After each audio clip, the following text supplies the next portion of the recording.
Hi everyone, my name's Alice Charles. I'm from the World Economic Forum. I'm delighted to welcome you all here this evening, along with our co-hosts, the Danish Design Council, Danish Design Centre and International Federation for Housing and Planning.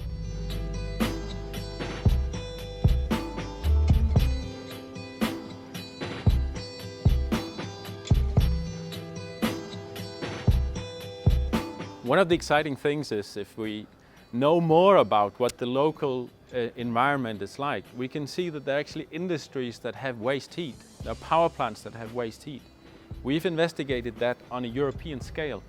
And what we see is that we could replace all the fossil fuels and all of the existing heat supply with waste heat that is currently being driven into the atmosphere or into the sea somewhere.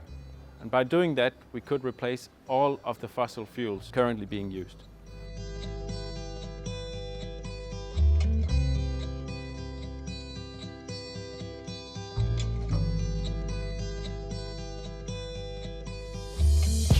To me, the two big important urban solutions right now are the cargo bikes, the designer cargo bike. You could say that they have some lifestyle to it and some added electrical power. And the other big one is the driverless bus.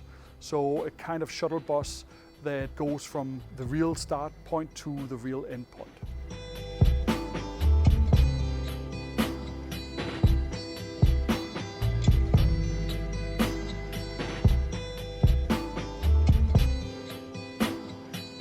So one of the most critical questions that is getting asked around the globe is how do we make sure that all the digital infrastructure that we're talking about for smart cities is not in a silo, it is not proprietary, but rather it's integrated with all the different other elements of being a smart city.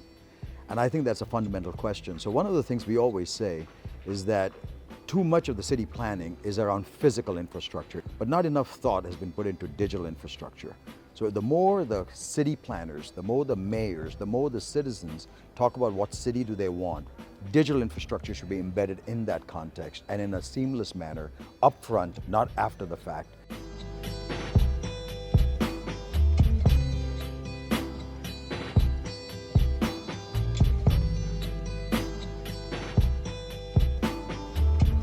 So how do we ensure that future cities are designed for humans? Well, we should hardly be asking the question, who else would we design them for? The risk is that new technology is seen too often as an end in itself. We design cities around technology rather than technologies around cities and our citizens.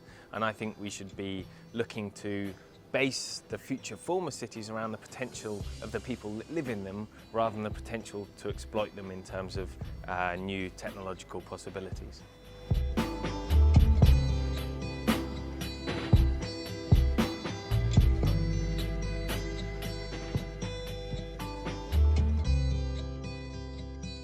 To innovate the political side of developing cities, I think we have to think about systemic change and politicians not regulating their way to all kind of change, but actually convening all the stakeholders that you need to change an agenda.